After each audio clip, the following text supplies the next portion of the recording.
people will have access to this meeting afterwards, or if they missed it. So my name's Amy Birch. I'm a traffic engineer and consultant for NDOT, and we help NDOT carry out this traffic calming program. So with me, I have Lan Lee, also a consultant working on the traffic calming program with NDOT. And so before we get started, you're here for the Stratford Avenue traffic calming project and information, but Councilwoman Benedict wants to say a few things, so I'll throw it over to you. Thank you, Amy. Appreciate it. And I appreciate folks joining, and for those who will be listening to this later for watching this. This is a fantastic opportunity for us. As you'll see in this presentation, Stratford's one of the most dangerous streets in the entire city. One of the things that we'll be doing, I think Amy might touch on as well, is we finally got the go-ahead on the sidewalk construction. So that has started on Stratford between Gallatin and Kennedy. That has been in the works since early 2019, I believe. So we're finally able to get some movement on that. That was slowed down due to COVID, and as well as just the normal timeline that it takes to build those. But that's something that's going to be going on, and people have concerns about that happening at the same time as the traffic calming piece. I actually think I'm excited to have them going on at the same time, because when we're done, we're going to have both. And if they're put in and anything happens through construction, we're going to get them replaced. So it's going to be a good thing for us throughout the neighborhood. It's a great presentation. I just got it today and ran through it just a little bit ago.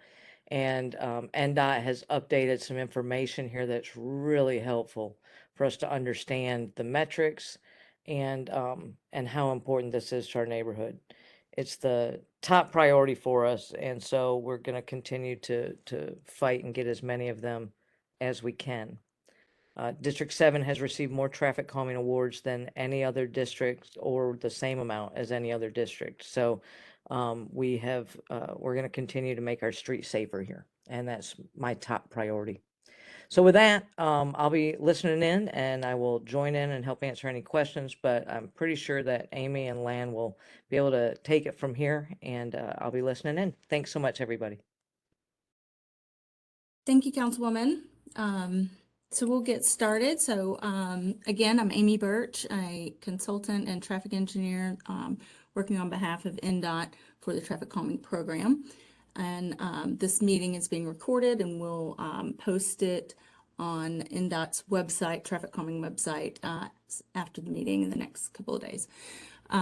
So let's dive right in. Congratulations on being selected for traffic calming project on Stratford. But let's start with some of the basics.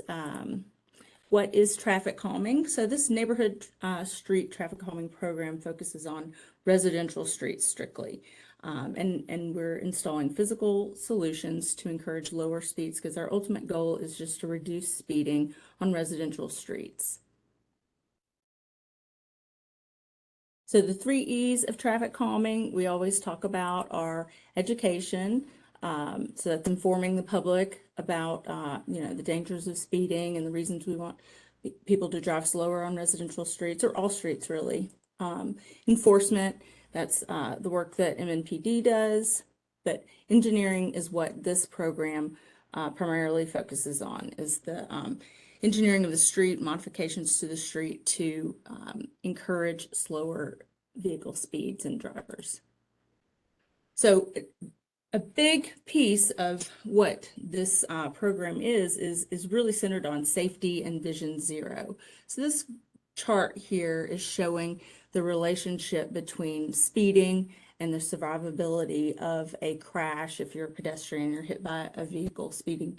And so as you can see, it's closely correlated or to speed. So as you're driving about 25 miles per hour and you're struck as a pedestrian, you have a 98 or 89% chance of survival. But as that speed increases, that chance of survival dramatically decreases. So speeds in the 45 mile per hour range has a survivability of 35%. So we're really looking to save lives and create safer streets. This is a very popular program, as you can imagine, and I want to share that as of our most recent selection in February of this year, we had 464 neighborhood streets that had applied for traffic calming. And those are shown in the pink, those pink lines on the map of the county to the right. And then through this process, in this round, 26 streets were selected for the program. So very high demand. We're trying to reach the top priorities. So how do we select those 26? How do we select those 26 streets out of over 400 streets that where people want to see traffic calming? We have a data-driven process that looks at a multitude of criteria to score each of these criteria and select those that score the highest. It's basically a 100 point possibility, and we have these 5 criteria here that make up various percentages of that point. But the greatest criteria that we look at is vehicular speed. So we go out, we measure the speed on the street, and we compare that to what our desired speed is, which is 25 miles per hour. And so scoring is applied based on that factor. The 85th percentile speed, just to give you a little education about that, that's the speed that 85% of the traffic that was measured was going that speed or below. Then we also look at volume in this prioritization. That's the total daily traffic on a street. We're also looking at things like trip destinations, which is, are there schools nearby, parks, greenways, libraries, places where we would expect pedestrians to be walking from the residential street to nearby destinations. We also factor in whether there are non-driver accommodations. So essentially, are there sidewalks on the street or not? Or are there bike lanes on the street where we would want to encourage slower speeds because there's cyclists on the street? Greenways and bus routes. Bus routes are also included in that. Then the last factor that or criteria that we look at is the vulnerable user and for injuries and fatalities. So we look back at the history of pedestrian crashes on the street and identify whether there has been a pedestrian injury or fatality on that street, and that's part of the scoring. So all these criteria add up, and we apply that to all the streets that have been applied for traffic calming, and then those that score the highest, those are the ones that were selected in this round. So Stratford Avenue was selected as one of those 26 streets that we're working on now. So let's talk a little bit about Stratford Avenue. The section of street that we're talking about is between Gallatin Pike and Kennedy Avenue. That's the section of street that was applied for traffic calming, and so that's the project that we'll be working towards. Some of the data on the street, just to let you know that this street is categorized as a collector avenue, and it has a WeGo bus route on it. The 85th percentile speed, some of this data that we captured and measured, the 85th percentile speed was measured at 39 miles per hour. The speed limit on Stratford Avenue is 30, so we have a good bit of speeding above the speed limit even. And then the volume is just under 5,000 cars per day. The street width kind of varies, but it's around 20 to 22 feet wide, and you have center line striping. But as of now, there's no sidewalks, but as we discussed, and you're probably well aware, sidewalks are coming and the construction has begun. So that is something to look forward to on your street for sure. So this is just a quick map showing the location, just to orient you. Gallatin's on the left side of the screen, Kennedy's on the right, and that's the few blocks of Stratford that we're talking about doing a traffic calming project. So let's talk about our tools and our toolbox that we use on our residential streets through this program. Our number one tool are speed cushions. These are number one because they're effective, people like them, they're easy to install, and we like to use them pretty consistently on residential streets. And they are modular devices so that we can kind of form them into to fit the width of the street, whatever that may be, or whether it has center lines or not center lines. We can modify or get the right materials to install it as shown in some of these pictures. But they're rubber devices, and the lengths can vary based on the type of street that we're looking at. They may be 7 feet long or 10.5 feet long or 14 feet long. At their tallest point, they're 3 inches high, and then they'll have kind of ramp up to that height on either side. The cushion, we call these cushions because they're more like lumps. They don't go across the whole width of the street. And these types of devices have a reduced impact to emergency response vehicles because the wheelbases of those types of vehicles are a little wider than a passenger car. So those vehicles kind of straddle more of the device, whereas a passenger vehicle, your typical residential car, would still have to drive over the device. So depending on the width of the street, as you see in these pictures, we can assemble them in various configurations. They're also accompanied by warning signage with advisory speed plaques, as you can see on the picture on the top left, to identify where that the device is there. The pavement markings on, or not pavement markings, but the markings on the devices are able to be seen at night as well. We'll move on to speed tables. So this is another vertical device that we use in this program, typically more so on higher classification roads or streets with higher volumes. But the difference here is it's really the same materials, but it's configured into a different way, but it stretches the whole width of the street. But the height is the same. They're 3 inches high. And they just don't have the gaps that better accommodate the emergency vehicles and WeGo buses.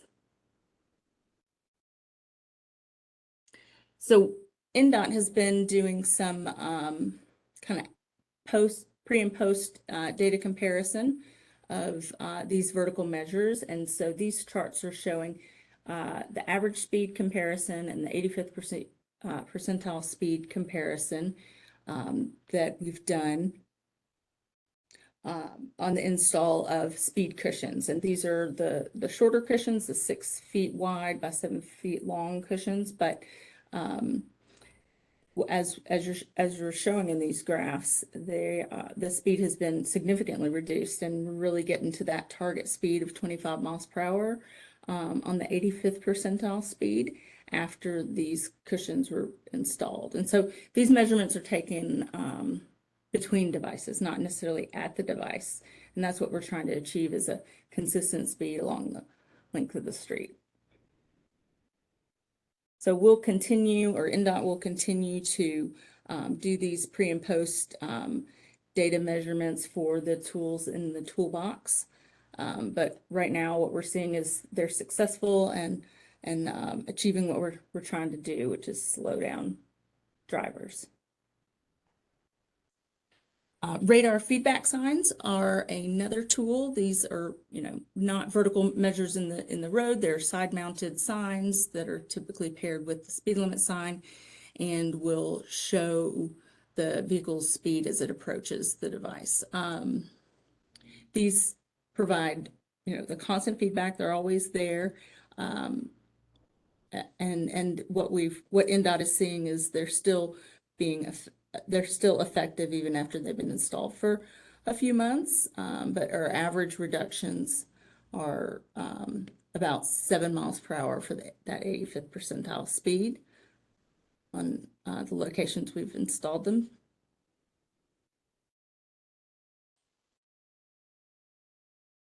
So narrowing pavement markings is another tool that we use. Sometimes roads have been built and they're wider than they need to be, and so just doing some pavement markings to install the white edge lines can kind of narrow the travel way and cause drivers to feel a little bit constrained and slow down a bit. Traffic circles are a device that is typically installed at an intersection, and you have to have the right kind of conditions to install traffic circles because of the turning radii that we need. But the idea is that the intersection then kind of operates like similar to a roundabout where you travel counterclockwise around the device, and that causes horizontal deflection. So when you have a straight street or something, cause drivers to slow as they travel through the intersection.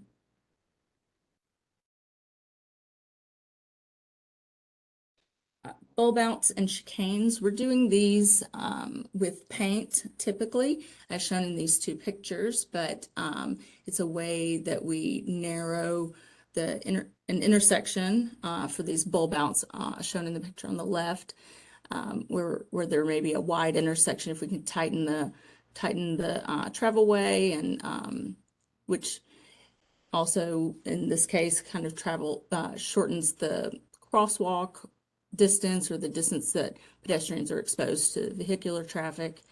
But we're doing these with some paint and channelization as well as the flexible delineator posts.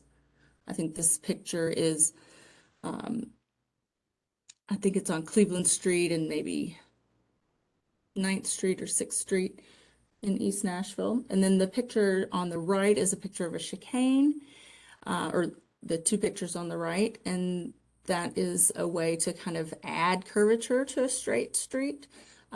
These are shown and done by alternating parking on either side of the street, using paint and channelization. I think this picture may be Kenner Avenue in West Nashville and in Fairfax, one of those. But again, this type of treatment, we have to have the right kind of scenario in order for that to work. But it's one thing that we do.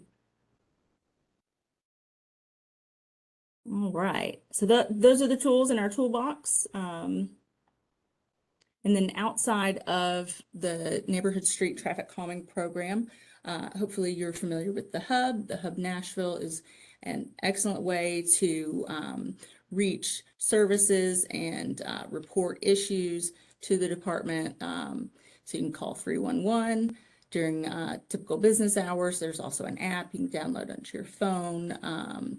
There's online access to it from Metro's website, but it's a great way to report issues or make service requests, and the information gets to the right department and the right person to help solve the issue or give you the answer that you need.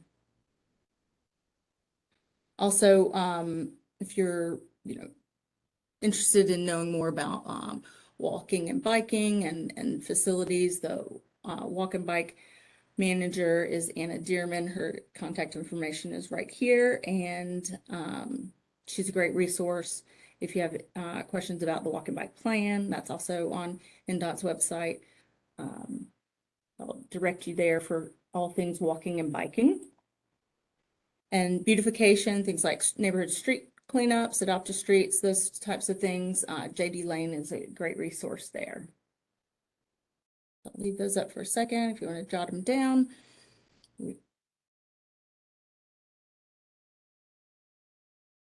All right, so let's talk about the concept we put together for Stratford. And the purpose of this meeting is to give you initial thoughts and get feedback, so we can hear what you have to say about this, but our initial thoughts is that we would recommend speed cushions on this stretch of Stratford.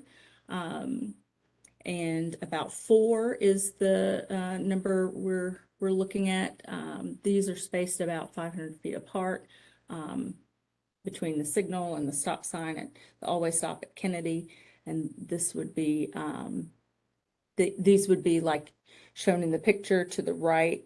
It would be a speed cushions, 1 in each lane. So a set of 2 per location. So these locations are approximate. Following this meeting and any feedback we get, what we would do is go out and do more diligence as far as citing exactly where they go and get some measurements and things like that. But our initial thoughts are speed cushions would be a good solution here. And I see a question. I'm just going to go ahead and ask, read it. It says lumps between Gallatin and Catherine Street.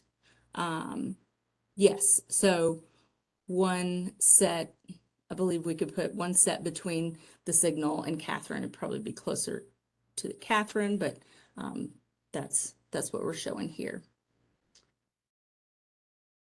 And these Amy, are there also was a question above that about a crosswalk. I want to make sure that we, at a yes. minimum, put that on a parking lot to come back to that.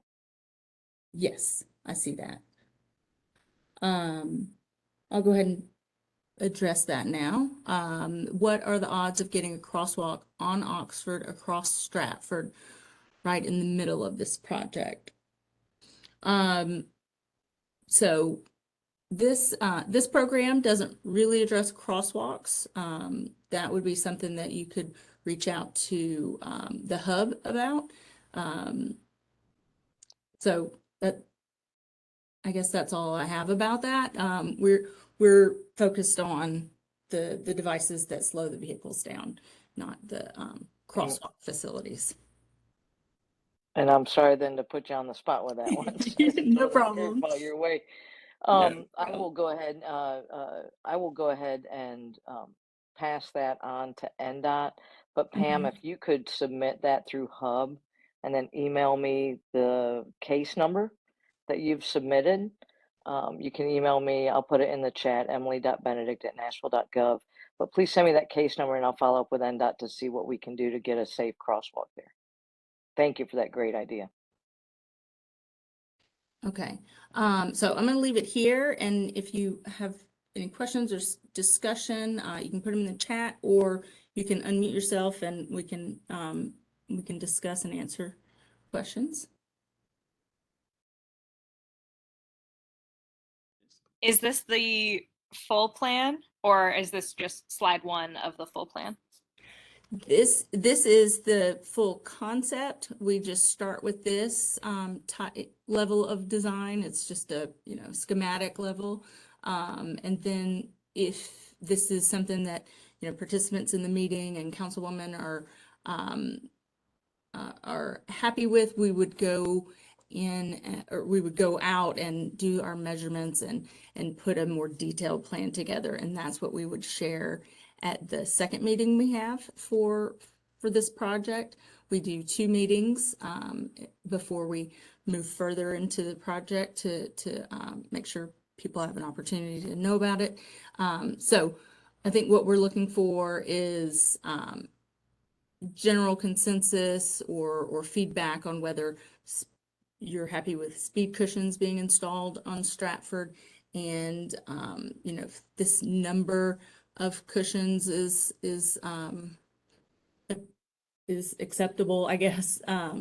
We typically place these in series so that there's not just one, and then there's drivers' behaviors, really, they'll speed till they get to one and slow down and then go to the next one. So if we put them in a series like shown on this high-level concept, then we can achieve more of a consistent, slower speed along the length of this street. But the limits of our project are between Gallatin and Kennedy.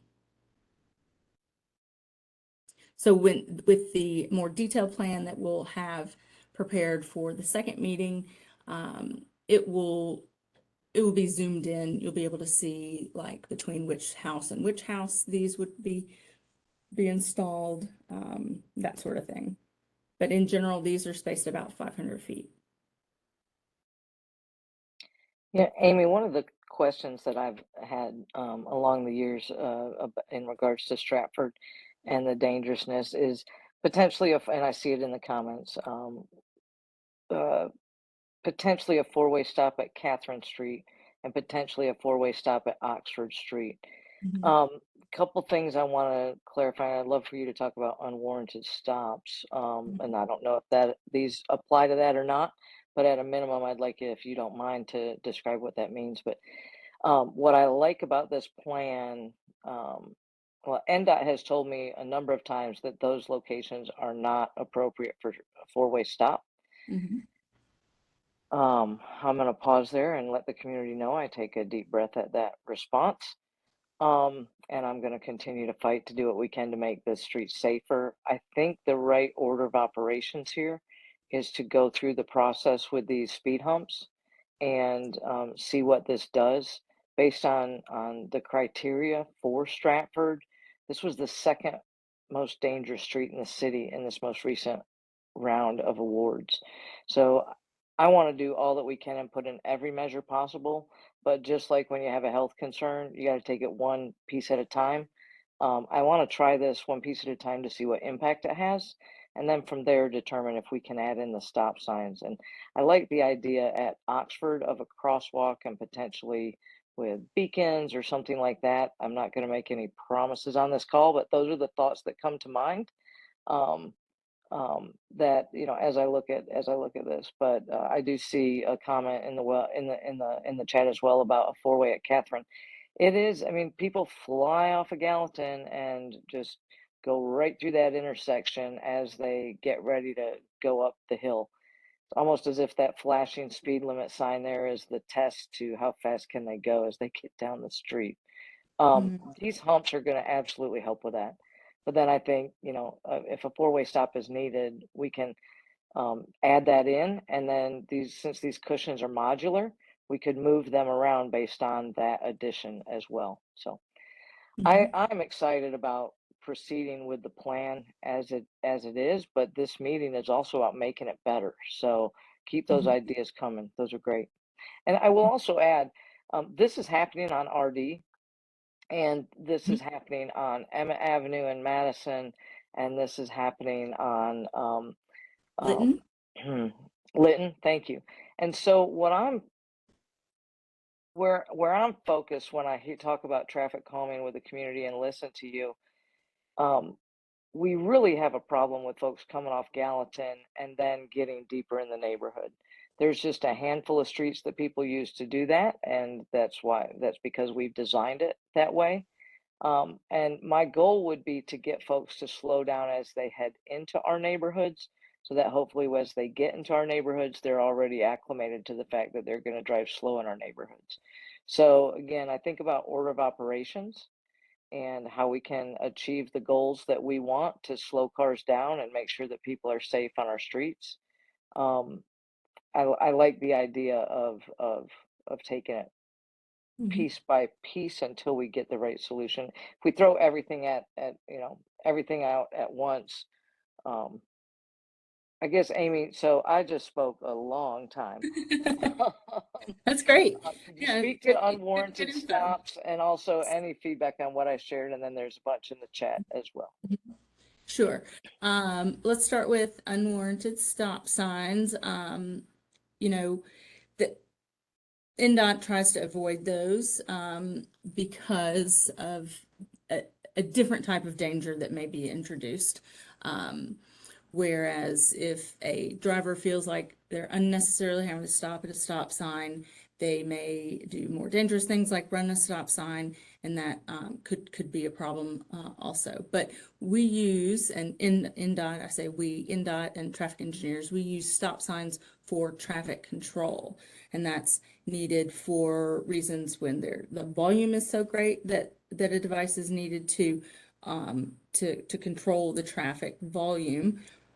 Also, some other reasons that they are installed may be related to sight distance and things like that. But the primary reason that a stop sign is installed is because the traffic volume requires it. So I can see why NDOT may have, said that Oxford and Catherine didn't need all-way stops because of the volume not being so great on the side streets, and wanting to avoid that. But that is why we have this traffic calming program. The traffic calming program does not install stop signs for speed control because they're for traffic control. So the traffic calming program uses other types of devices to encourage and require, through physical measures, speeds to be slower along the street. So I think a point was made on the chat that, if we get speed slower on Stratford, then the intersection at Catherine becomes safer. And I would agree with that. So that would be our goal through this program, is to slow the traffic down through these installation of these devices. Someone on the chat, let me find it. The radar feedback sign. So maybe Pam mentioned that might be a nice addition. Radar feedback sign as you're coming off of Gallatin, entering the neighborhood, maybe where the flasher is already with the 30-mile-per-hour speed. If we could look into changing that to the radar feedback sign, I think that's a great feedback. Feedback from the neighborhood, from you all about the plan. So we could look into that, certainly. And incorporate that into the plan if that works. So right now it's just a constantly flashing amber flasher above the 30-mile-per-hour speed, and we could look into changing that out to be a radar feedback sign.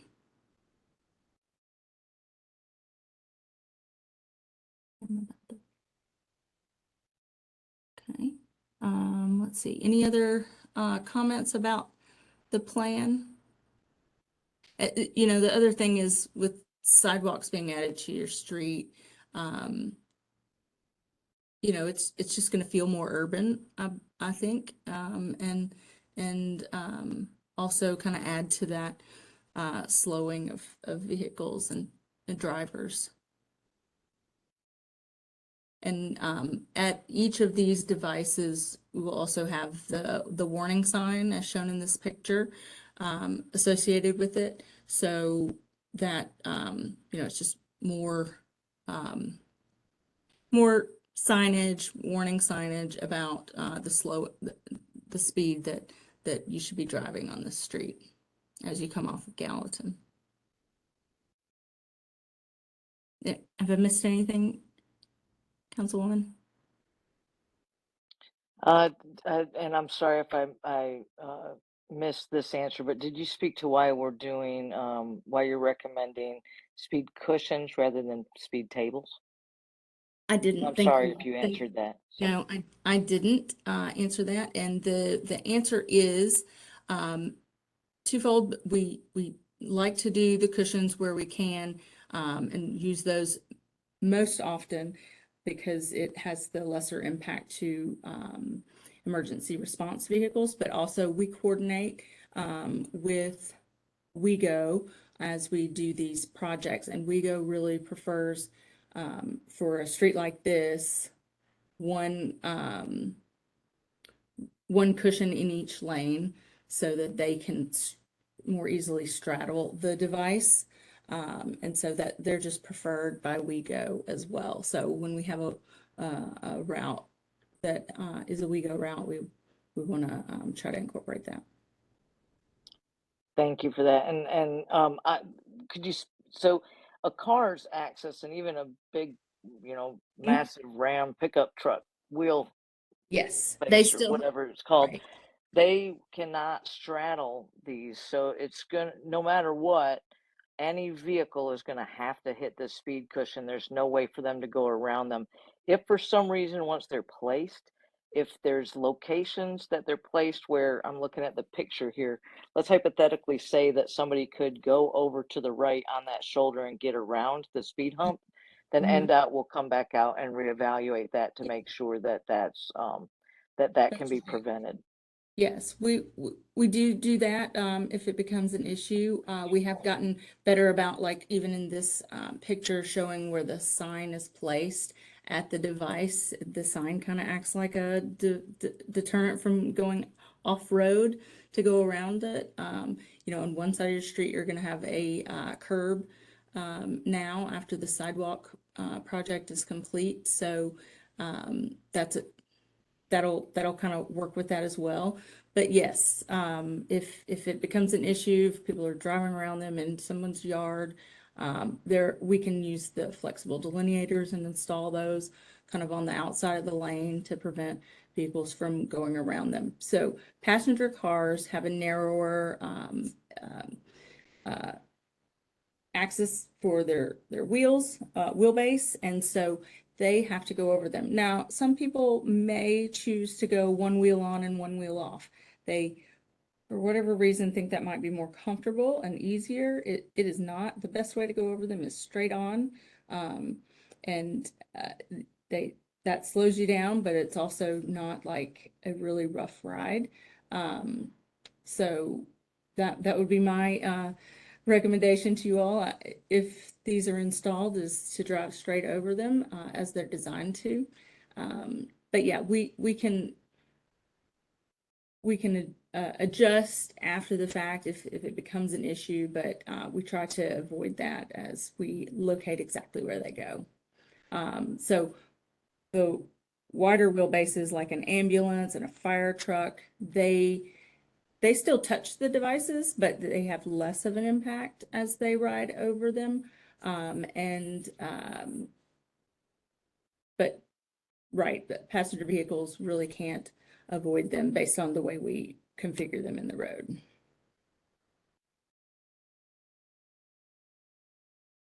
Did I answer that question? Okay. So just Yeah, Amy, I have a question for you, and I know that we've got installations happening throughout the district over the next couple of months as we head into the summer, and I can't wait for it. I'm excited. they're going However, on for all the anybody time. who's I know, and I know everybody on this call is excited about it too. Um, the thing that I think is always important on these calls is to help folks see, what these are like in practical application. Mm-hmm. And for whatever reason, I don't know the nearest ones to this location, but I'm thinking over in district. So let me back up. I said to folks, we've had more awards. We have had more awards. We just haven't had those implemented yet. They are all approved so far, and they are all in process. The products are on order, and we'll get them.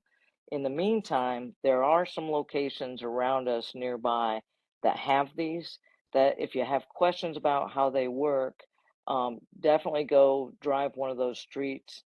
I think, Amy, do Mm-hmm. you know a couple of streets near? I'm thinking, maybe Oakwood and also Jones, something like that. I don't know if you want to Yes, throw out a yes. couple streets. Yeah, I will. Fern, it's over on the other side of Dickerson. It kind of goes up the hill over there. It has these devices, and Rosedale,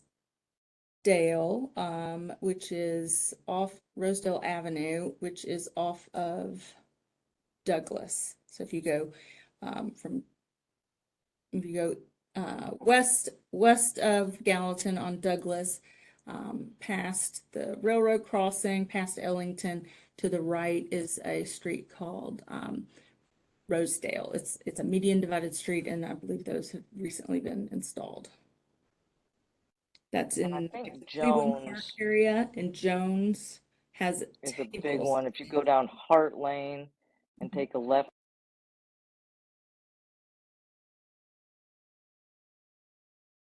Are you, Councilwoman, you may have cut out. Sorry, I Sorry. accidentally hit the mute button. Yeah, so You. sorry about that. I'm still learning Zoom after 3 years, right?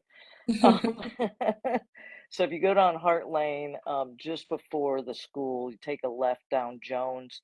That'll meander around, but as you get closer over to Trinity Lane, there's speed humps along the way, or speed cushions along the way there.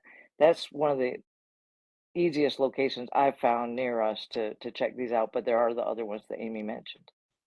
Mm-hmm, mm-hmm. And Lytton should be coming sooner than later, I think. Yeah, I think we're looking at, I don't want to say a date, but it should be installed by July. I'm sorry, by June. Great. Um, that's good news. So I've flipped to one of our last slides just to kind of show you the program and the timeline of the program. So this whole, and we can come back to the plan if we need to, but I just wanted to, in case people are ready to jump off, I want to go back here. And so this whole thing starts with an application. So residents apply. We have a 2 cycles per year. We just closed one towards the end of March, and then there'll be another window to apply for other streets sometime end of summer probably. And that gets announced. Your councilwoman will share that information, I'm sure. But from there, we do the prioritization and selection. So that's the things that we talked about at the beginning of what the criteria is and how do we select our 26 streets out of the 400 that were requesting it. And then so we made the announcement, we make the contact and get this first meeting set up. And this is where we tell you about the program for those that are not familiar with the program, give you an idea of what we're thinking about for the project and get the feedback. And then from there, we go into design. So, you know, when we leave this meeting, we want to feel good that those that are attending the meeting and participating are in favor of us moving forward with the concept, with whatever tweaks we need to make based on the discussion. So we will put together a more detailed plan like I talked about. And once that's complete, NDOT will reach out to schedule the second meeting for this project, and we'll do the mailers again. So hopefully you got your mailer about the meeting. And we'll send mailers in advance of the meeting and have another opportunity to present this plan to you with more detail. And then from there, if we're ready to move forward, folks are happy with the plan, we move into the online ballot phase. So that those would be postcards as well that are sent out, but basically NDOT wants to make sure that there's support for the project and the vertical measures that are being proposed. So we have a 6-week window where we do a online ballot. Property owners along the length of the affected street will get a ballot and an opportunity to vote. And if 66% of the voters are in favor of the project, then it moves forward. So the distinction there is not, it's not 66% of all the properties on the street, it's 66% of the voters. We send those voting opportunities out to all the property owners on the street. Then if the ballot is successful, then we move forward into ordering the materials and getting it into construction. We'll talk more about the ballot and timeline at the second meeting, but that's the general flow of the program. Amy, one thing I want, could you go back just one slide? One thing I want the public to understand, like, you know, the neighborhood and the public to understand, whoever may watch this, is that online ballot business is better than it used to be, but I wish we didn't have it at all. In my opinion, when we have the second most dangerous street in the city in our district, I don't care if people support it or not. I want to put in whatever I can to slow it down. Now, that's not, I don't care is not the right language. I do, of course, care. But um, we're not going to move as quickly as we need to for traffic calming if we continue this online ballot process, which is a 6-week window that just we found, in my opinion, in our district, what we found is that every project that we've got has been overwhelmingly supported. We may have 1 or 2 detractors per project, but for the most part, it is overwhelming of support. So I hope in time as a body, and that the council is able to convince NDOT to not do that anymore, or the NDOT preferably as a policy decides not to do that at some point. That's been a critical part of the program historically. So I think there is a reluctance to remove it now, and I understand that completely. I do see value in it, but I hope that as we, grow as a city, as we become more urban, and we have to make urban decisions as a government. You're looking for us to make those decisions, and we need to sometimes just make those decisions and move forward. And if we got it wrong, let's fix that. But I think in traffic calming, we're getting things right now, and so the faster we can move on this, the better. It looks like folks are in favor of this, and I am uh, stoked Mhm. to hear that. Yeah, I think I saw two questions, Amy, that I haven't seen answers to, and I think I can answer the one about timelines for the sidewalk. yeah. You So, spoke about timeline here. I think at the beginning of the meeting, Councilwoman, you may have mentioned that people are nervous that this is maybe going at the same time and so forth. So our timeline is going to, in general, be after the sidewalk is completed, would be my best guess, because we're getting started now and the sidewalk project is under construction. So, if this project moves forward through the online ballot and everything, and then orders the materials and the construction and all, I would expect it to be constructed after the sidewalk is constructed. So that means we don't have to worry about installing the materials and then they're damaged and so forth. So our our timeline from here is we'll take a few weeks to refine our design and then set up a meeting for the second meeting, and then we'll have the 6-week online ballot. So we're still talking a few months out before we would even know that we're moving towards construction on this project. And then construction has been taking a while. We've really got a backlog, for better or worse. We've we've got a lot of these streets in the queue, and the construction just takes a little while. The materials to get in takes a few months. So it's several months down the road, to say the least. But we're constantly working on improving our processes to get this moving, and we did have a backlog from this old petition format that we used to do instead of the online ballot. So that's kind of what has created a bit of a backlog that we're catching up on past selections, but we are moving a lot faster. But the construction is about 6 months after, at best, after the online ballot closes, which is a 6-week period.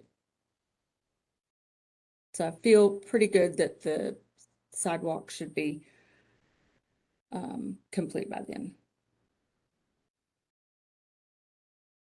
I'm seeing some questions in the chat that, Amy, are outside of your area of expertise, but that are absolutely NDOT related.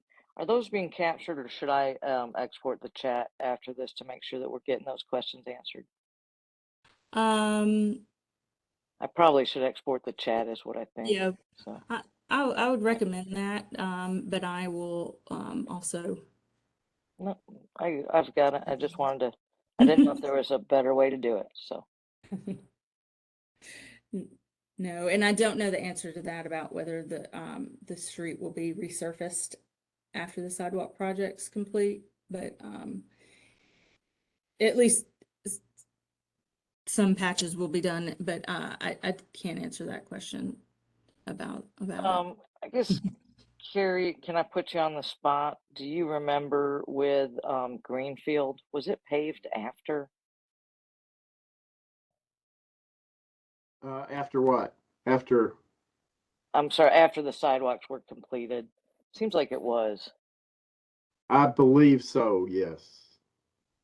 And I'm again, you and I are both working off memory now, so I won't hold Yeah, you to that, yeah, even it though we're wasn't being very recorded, good, Carrie. but I'm pretty sure it was, because you're right. It tears up the street.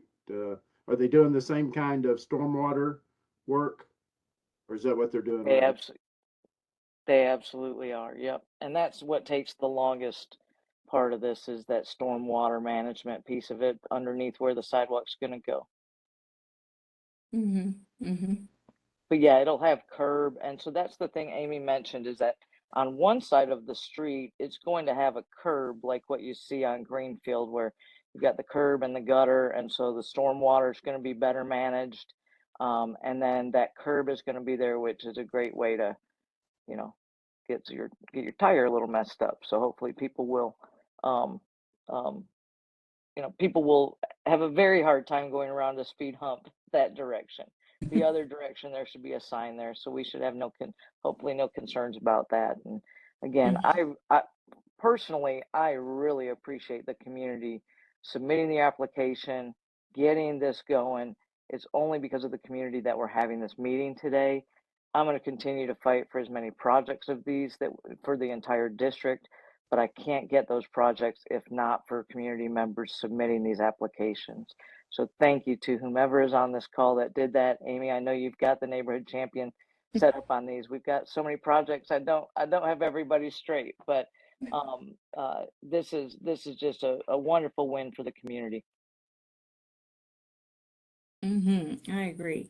So last two slides, here's my contact information if you need it. And Gil Thomas, who is the program manager for NDOT. He's a great resource, has been doing so much with updating the website. There's lots of things, information on the website. Here's a QR code to the Traffic Calming website, but information about, when the ballot closes, what the result of the ballot is, that's there on our website, as well as links to these meetings, these neighborhood meetings. The plans will be posted there when ready, but that'll be like after the second meeting. And you'll, when someone receives their ballot, they'll be able to have a link to that plan to view the plan before making a vote.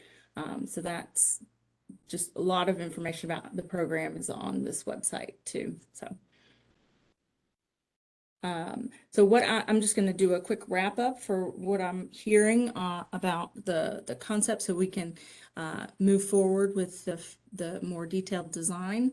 But it sounds like there's a lot of favor for the speed cushions, as we showed. We're going to look at also potentially replacing or adding a radar feedback sign coming from Gallatin as you enter the neighborhood, probably where that flasher is currently, and also paying attention to the location of the hill along around the middle of the street to slow vehicles down there. And I think that's the gist of the plan and the feedback we got about some tweaks to it. So what we'll do is put together that detailed plan and get back with NDOT to get another meeting scheduled in probably a couple months.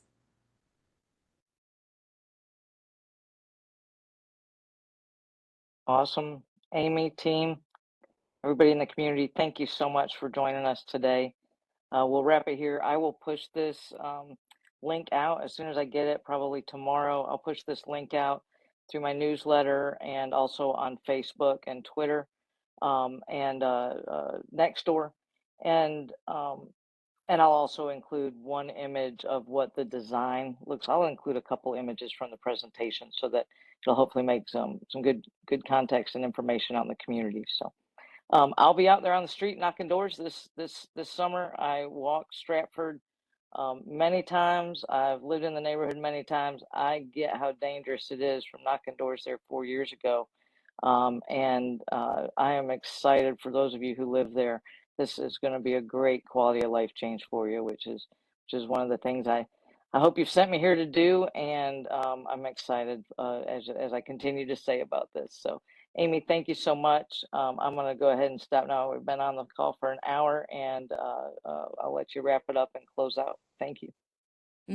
Thank you. Well, I think that's all we have, and we'll be back in touch to schedule the next meeting. And yeah, I wanted to mention that Stratford was ranked second in our prioritization. That meant it was, second most priority for this selection. So we're glad to be working on Stratford and slowing slowing those drivers down as they drive on your street. So thank you for participating. And if you have any questions, visit the website or contact me or Gil, and we'll be happy to get back with you. Thank you.